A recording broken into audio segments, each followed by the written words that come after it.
Secrets are revealed in New Superman issue 4. So this issue saw Superman and his Justice League of China facing off against the Freedom Fighters. It was pretty cool. I really enjoyed this issue. Of course, there was some twists, quote unquote, that were basically called from day one. They were kind of broadcast that way, I guess. Maybe that was Jin Yang's goal, maybe, I'm not too sure. But the spoiler is that the leader of the Freedom Fighters is actually Kenan's father, who is actually a radical against the government and trying to expose them all and everything. And I guess he thinks maybe dressing up as a supervillain is going to actually do that. His team is really cool as well, really interesting team. He's obviously got Blue Condor, who we saw in the first issue of this book, and he has a really cool power how he can take the air out of something, or like control the air, and he's able to do it so that he takes all the air out of Kenan's lungs and the Superman can't breathe, basically, which I think is really cool, and that's a really unique power. I didn't really think of something like that when you see like a bird type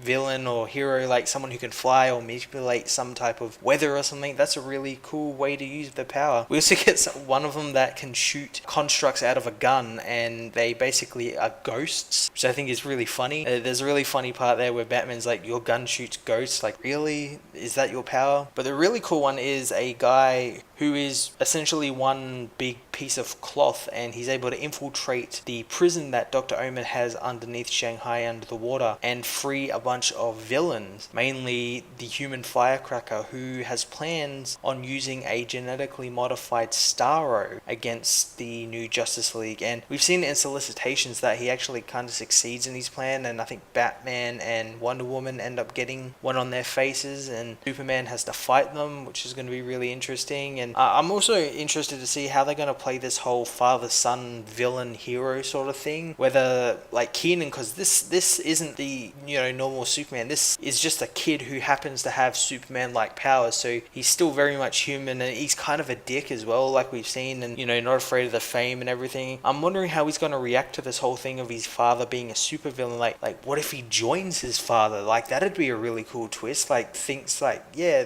that's kind of how I feel as well. This government's kind of treating me shittily with these powers, and there's evidence last issue how Dr. Omen doesn't give a fuck about him, because she shoots him with, I think it was like a kryptonite weapon or something, to sort of rein him in and everything. So it'd be interesting if he like kind of joined his father and thought he was doing the right thing, only to later on find out he was kind of doing the wrong thing and sort of trying to atone for that later on. I think that could be really cool and really compelling as well. So yeah, I'm really intrigued to see where they're going to go with this whole thing with his father and everything. I'm going to give this book a 9 out of 10.